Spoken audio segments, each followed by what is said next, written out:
And now it is my great pleasure to introduce Rich Donovan, with whom I've had a chance to have a lengthy conversation at the table. Rich is a globally recognized subject matter expert on the convergence of disability and corporate profitability. As a leading third-party recruiter in the disability space, he has worked with companies such as Google, Pepsi, I saw him drinking Pepsi at lunch, IBM and TD Bank to help them attract qualified and professional people to join their ranks. The other thing I should tell you is that Rich has chartered in the past 60-foot yachts. I mean, that's impressive for anybody to be able to do that. And by his own words, Rich says he is also a person with cerebral palsy. And so, Rich, I turn it over to you. They identify me and the folks that hope to cage back up here. I hope you can all see me beyond the barriers. Today we're going to have a conversation about possibility and about what's possible for people with disabilities, how philanthropy can drive that, and what that looks like in action. And the last part is the most critical, because I think you've heard a lot about why. You've heard a lot about ways that you can express the why, but there isn't much conversation about concrete stuff that happens. So I want to spend a little bit of time talking about that. Next slide, please. So we're going to define disability. We're going to spend a little bit of time on what that looks like. We're going to talk about disability as part of the whole, part of an identity, not an identity unto itself. We're going to talk a little bit about this concept of scorched earth, and hopefully none of you will throw rocks and stones at me when we have that conversation, and why disability today is a radioactive brand, and how philanthropy can help change that. Finally, we'll talk about building sustainable platforms and using those platforms to fund infrastructure, to drive value for people with disabilities and society as a whole. Next slide, please. So before we get into the fun stuff, stop me as we go. If you have questions or comments, this is a nice tight room. We can have a conversation as opposed to me talking at you over the barrier. So what is disability? Well, if you take away one thing from this talk, understand disability is big and well defined. And if anyone tells you that it's a niche and it's hard to define, they don't understand what they're talking about.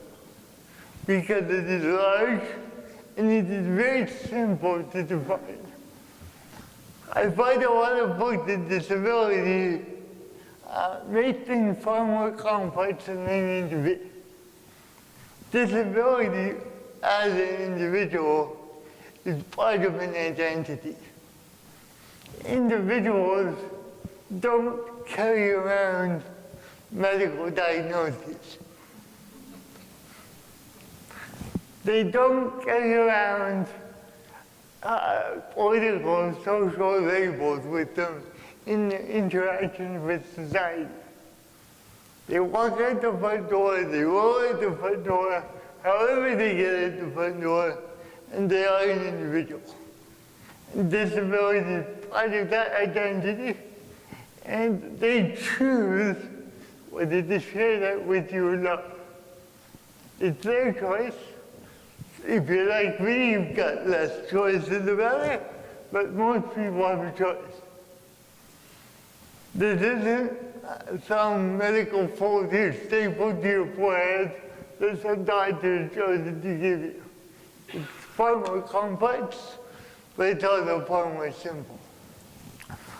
So you've heard today 1.3 billion people. That's the number of people with disability who self-identify in the world, who carry that around as part of their identity. And we get that number from the U.S. Census. The U.S. Census asks people to identify as a person with disability. It's 18.37%. And I could give you a couple more decimal places, but it would bore the hell out of you. If you add their friends and family, we conservatively add 2.4 billion people to that 1.3 billion people.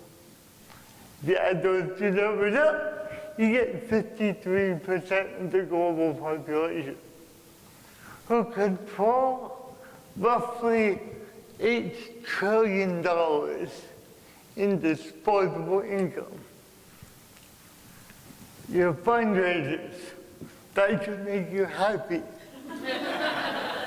That is a lot of money to spend on soda, to spend on travel, and yes, to give to their favorite philanthropic endeavors.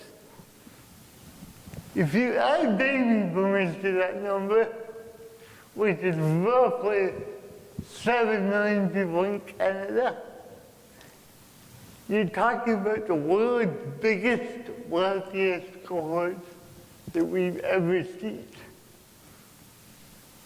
And guess what? As they age, they're going to give away that money. Some of them will do it before they pass on, some won't. But they will give away that money to somebody. 54% of them have at least one disability, statistically. So put two and two together. Boomers, 54%, world's wealthiest cohort, giving away all that wealth. You need to care about disability. Whether you're focused on saving birds, or whether you're focused on, I don't know, any cause that anybody could care about. People with disability are donors. Whether they call themselves a boomer, whether they call themselves a PWD, they're a market that you need to care about. We further go one step further and we talk about the broader marketplace. Because disability is not a monolith unto itself. It's not a niche that stands alone. It interacts with the world on a day-in, day-out basis. And innovation for disability has the possibility to impact everybody. And that's when it gets really interesting. Because all of a sudden the cost barriers go away, the value goes up, and it's a conversation everybody can engage in. By no means niche, by no means off to the side, powerful, powerful conversation. Any questions on this slide? Because it's critical that you understand the size and scope of this endeavor. We're not talking about 1% of the world here, folks. We're basically talking about everyone. It's important to shift that mindset because it will change how you approach this. Next slide, please. I'm a numbers geek. I'll admit it, I'm in a 12-step program, and I'm stuck on step 1. And I'm happy about that. So you've been told disability is a certain segment of the world. When I say disability, what do you think of? somebody tell me, what do you think of when I say disability? Not me, but a lot of people would say wheelchair. Right. What else? What else? The three things that most people talk about are the blue wheelchair, the white cane, and the hearing aid. Well, guys, that's less than 15% of disability. Most of disability is cognitive. It's learning disabilities like dyslexia, dysgraphia, ADHD, ADD, all of these things that are hidden from view. And what you see there is a bell curve. And the bell curve represents large populations.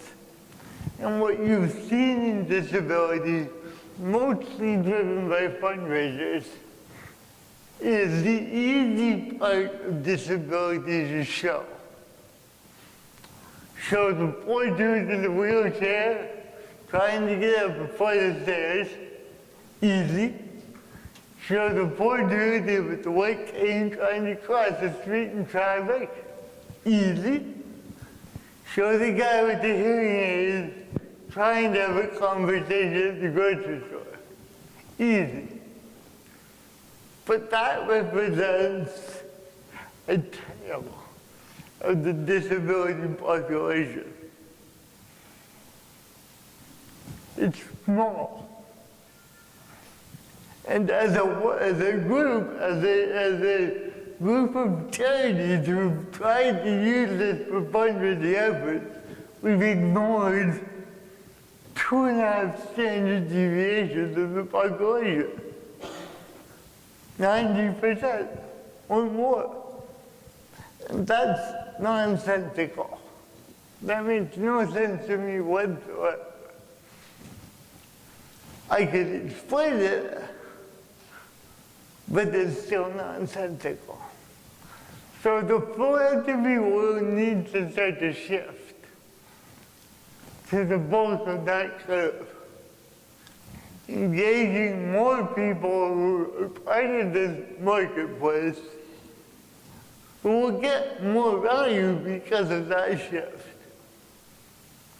Now, it makes me unpopular to say that because folks have made billions of dollars doing exactly this. Because it's easy.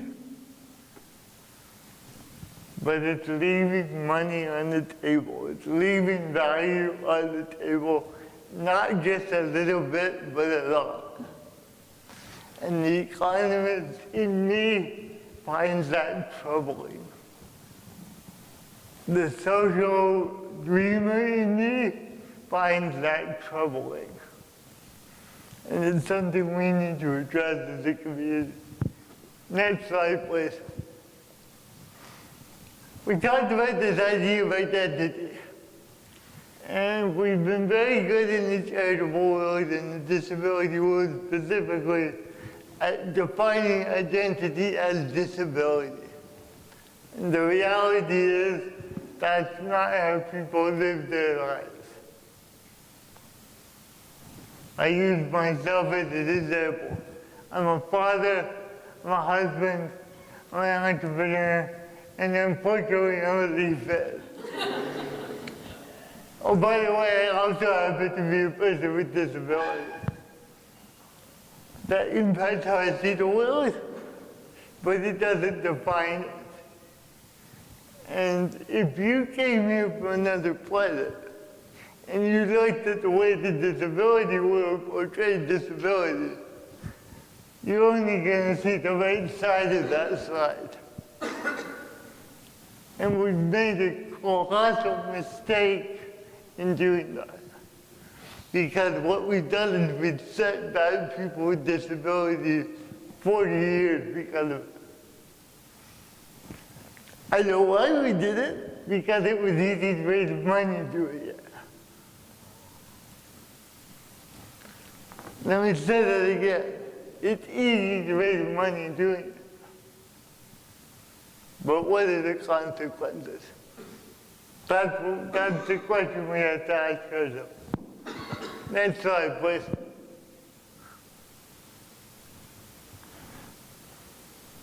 So I have a name for that.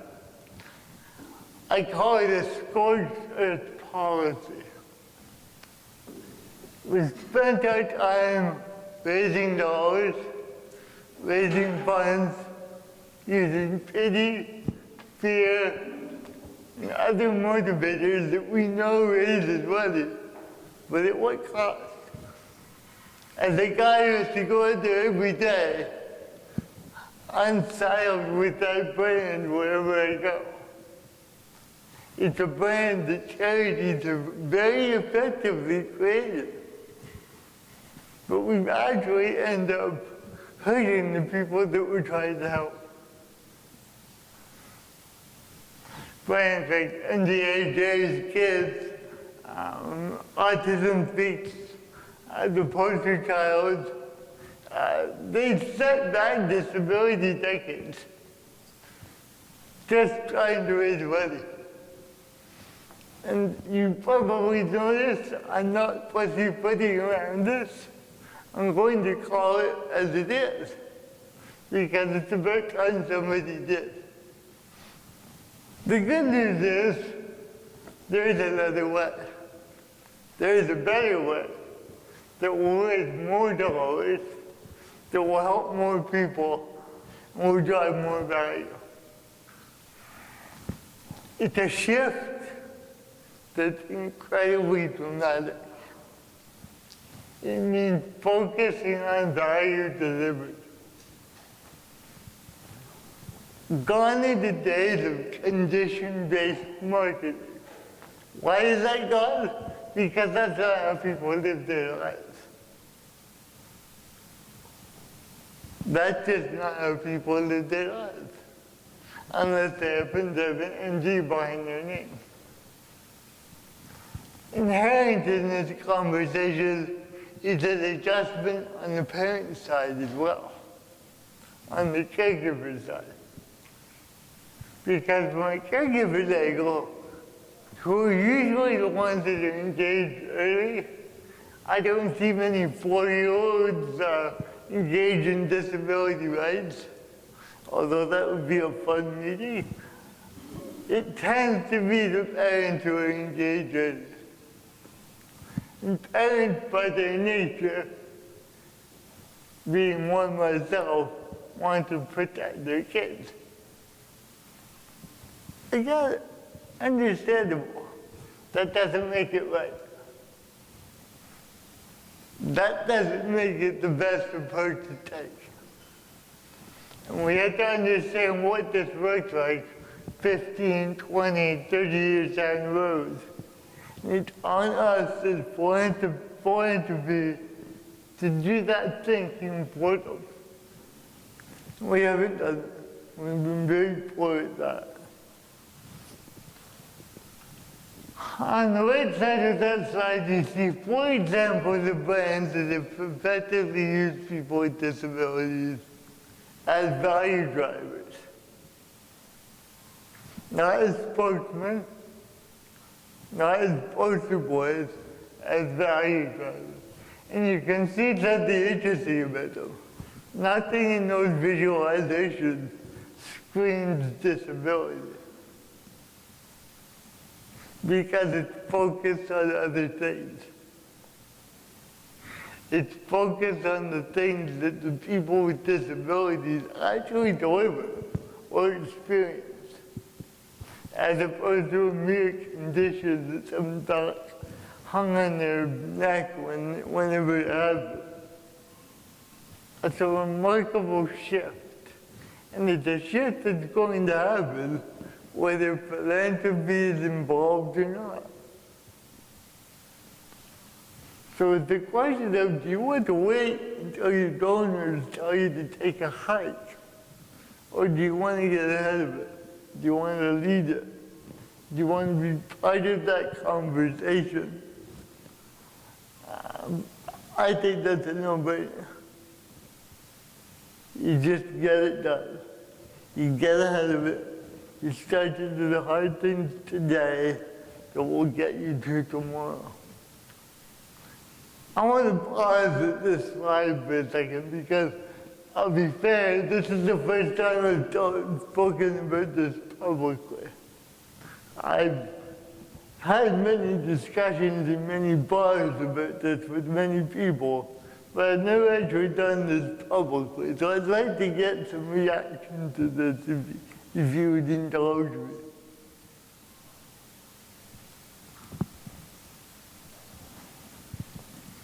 Come on. I know you're thinking it, say it.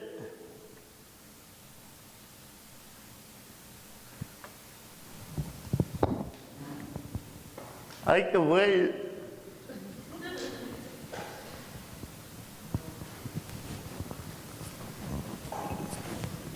Okay, well, in the world of philanthropy, do you have, these are good business case examples. What about in the world of philanthropy? I know that's not necessarily where you hang out, but do you know of any examples worth sharing? The top two on the right are actually nonprofits. Oh, I didn't know that. Thank you. Line is a nonprofit recruiting agency that attracts people with disabilities to them. Holland Riverview is a Canadian hospital that started to change how they talk about this stuff. So one is a new organization, and one is an organization that used to call itself the Ontario Crippled Children's Center. I don't know how you change yourself more than that, right? So there's a conversation here that says, how do you evolve from what you were, which may have been appropriate at the time, to what you need to be today and tomorrow, as society evolves. And guys, it's not just disability. If you go back into the 60s and you look at some of the women's groups and some of the race groups, and you look at some of their branding and some of their effective approaches, I think there would be riots in the streets if we saw it today. And I'm not exaggerating. There were some things that were done back then that are just not acceptable anymore. And that's what we need to get to with disability. And when I've seen you talk mostly through media, but I think another one of your big points is that's a fluid conversation, not setting a strategy, a fundraising strategy for the next 20 years and you're all done. It's going to be changing rapidly, right? I get a kick out of anybody who thinks the strategy is good after 1 year. And the word, it doesn't work that way. And 1 year in today's world is a lifetime. Right? Your question over here.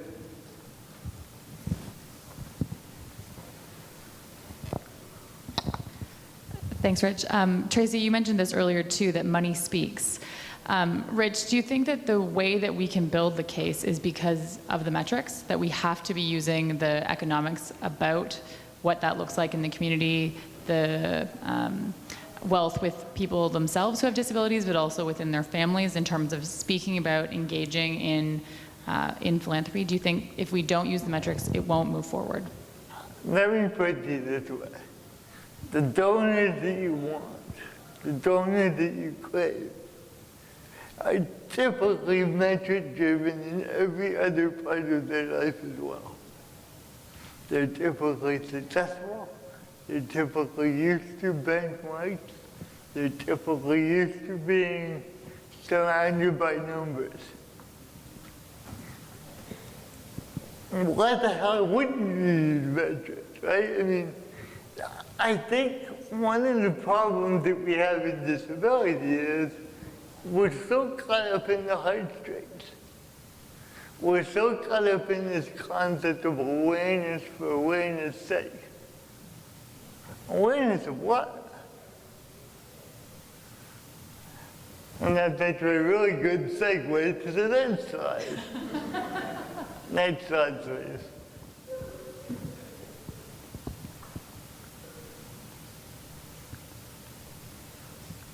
It's okay, I really like this slide anyway. So, what do we actually do? And this is a big bugaboo for me. What are we driving disability employment to be? What are we looking to change? What are we looking to impact? Well, I always go back to what's important to people. Whether you have a disability or not. These are the 4 things that drive people to move. Education, career, family, and fun. Show me one person in the world that doesn't want these things. Now I'll show you somebody that's got a lot of other issues to deal with anyway. Well, people with disabilities are no different. Yes, there's a segment of them that will struggle greatly, but there's no reason they can't achieve these themselves either. The question we have to ask in addition to that is, how do we involve that bulk of the curve? How do we move them? How do we move the 90% that we've been ignoring for decades into education, career, family, and fun? At whatever level that looks like, let me be blunt. If you don't have a disability, there are winners and there are losers. There are people that get by barely, and there are people that do well. That's life. Disability is no different. I think we've got into this mindset that everyone with a disability has to be saved. That's just not true. And as a community, we have to figure that out.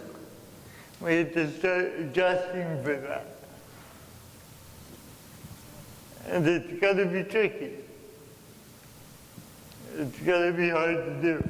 So what does this look like? Next slide, please. I just pulled these out of thin air to give you an idea of what these things look like from a philanthropic standpoint. I find if people don't have something in front of them, it's hard to relate.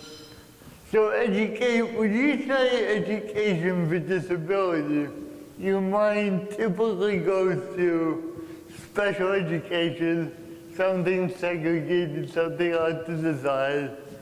And again, that's appropriate for some, but not all. So there are missing gaps here for the rest of the curve. The infrastructure has not been built for them. The programs have not been built for these folks. The basic blocking and tackling for the 18-year-old girl who was at 2 years of college and has dyslexia and is struggling to get by, who has enormous potential to give to society. She's sitting at her couch working a part-time job. Every other segment of society has programs for that girl. Disability doesn't, because she's too able-bodied. She doesn't fit that brand. She doesn't fit that idea of poor me. She doesn't fit that easy to raise funds for.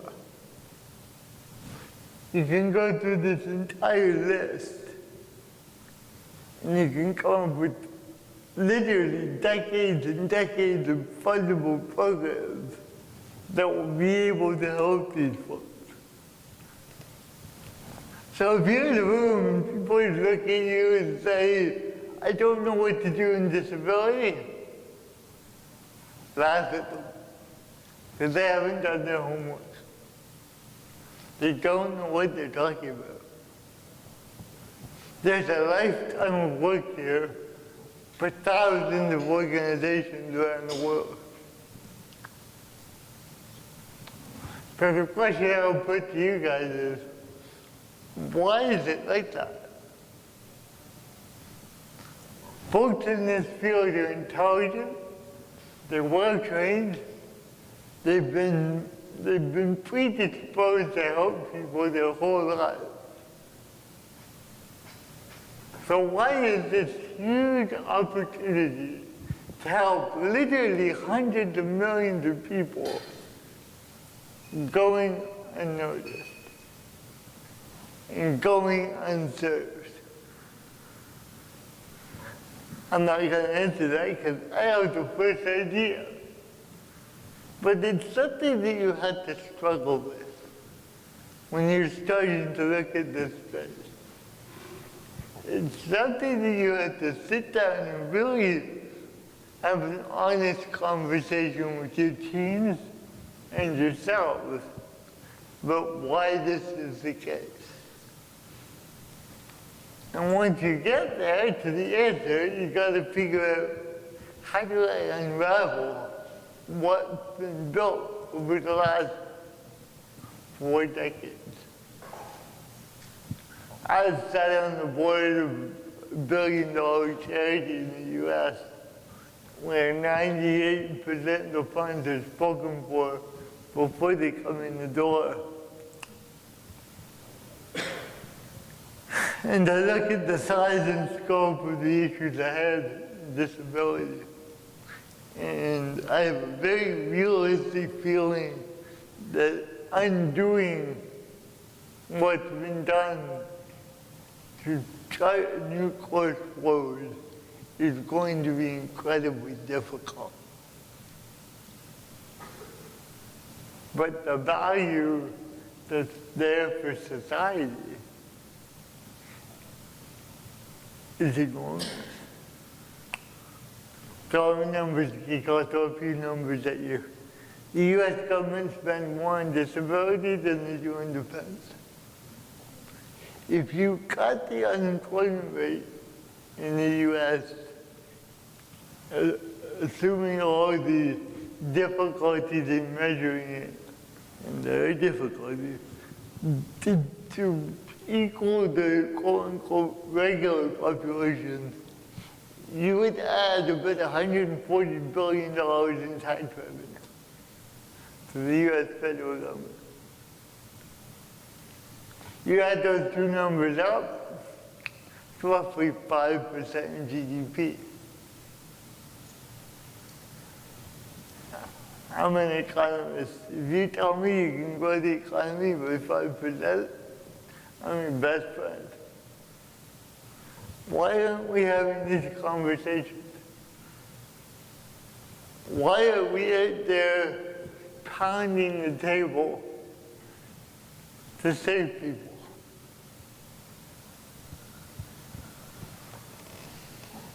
Why aren't we having the difficult conversations it takes to restructure our society and restructure our value system, to take these dollars and put them back into our economy to good use?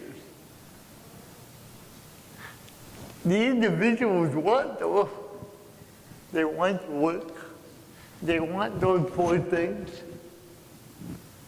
They want to be active taxpayers.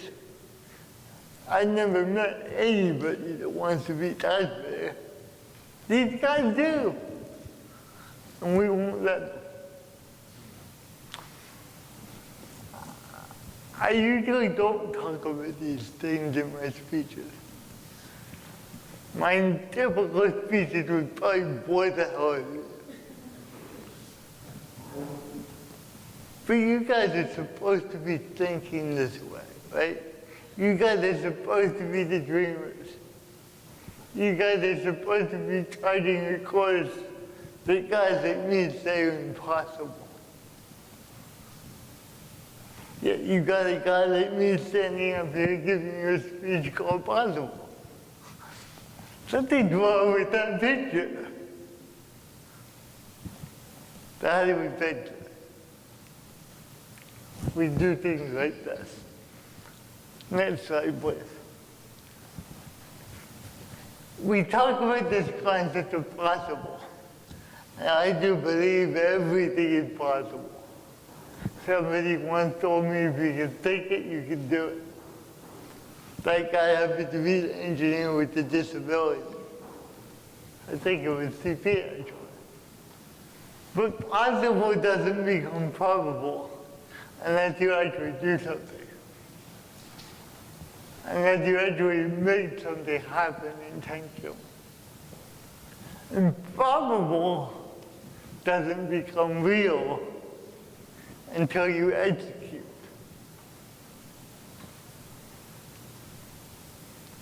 I think we're stuck on the possible. I think we spend way too much time talking about what's possible. Okay, go do it. And I end with that. Does anybody have any questions or conversations or comments? Well, I think we got about 5 minutes left. Yeah. Don't be shy, I won't bite you. If you want, we can turn the camera.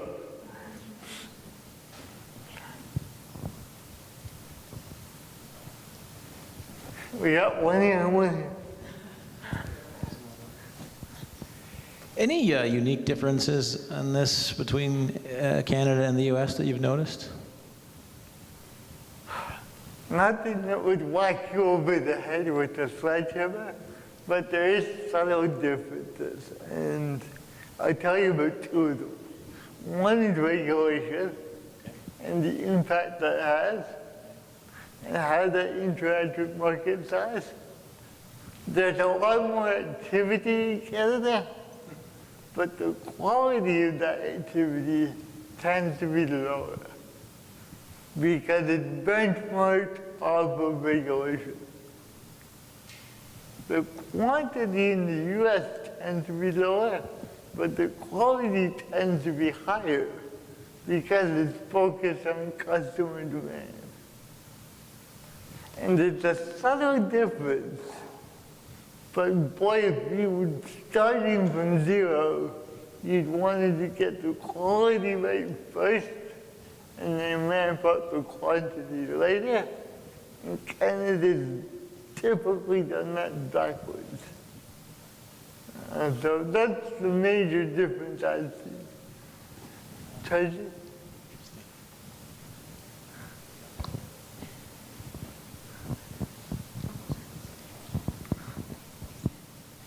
I just want to add something that Rich hasn't added here, but he's very good at telling me this all the time because Rich is one of these guys where I dream in Technicolor with sound and music and live action. So I'm eating from the possibility plate every day. And then I have, so I dream big, and I think most of us do. We don't dream small, we dream big. But one of the things that Rich is very good at pointing out to me is that I think small, or I act small. I have my intentions are, at a starting place, and my plan is incremental. And I'm not ever going to get to probable, because I'm thinking too small. So he will always be very kind and say, okay, we'll do that for 12 months, but afterwards, here's what you got to do. Right, because usually I have 12 months worth of money to do it. I don't actually have the money for all the bigger things. So some of the things that I have realized about intention is I've got to ask for much bigger money. I got to put my big action plan out there with my big dream. And I firmly believe, and I know this as a fundraiser, that if you ask for it, it will come back to you. So why am I not doing that as a first step? And then secondly, what I have also realized is I'm one person in one very small organization. And I shouldn't be just thinking about doing it for me and mine, but I should be doing it with everyone else. Because chances are the big master plan is the same kind of plan you're all trying to execute on. And so we've got to put our people and our ideas together to make it happen. I mean, that's where probable is going to come from. And this is the big trick here. I'll end with this. When you go back to your organizations, the reality is we're dealing with human beings, right? Human beings don't like the kind of risk that we're talking about.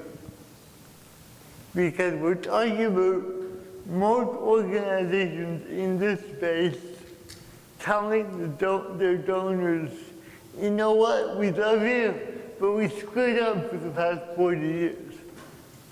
And we're going to drastically change the way we're doing things. If you're making $250,000 in a CEO role, or however much they're making, and you screw this up, it's human nature to run the other way.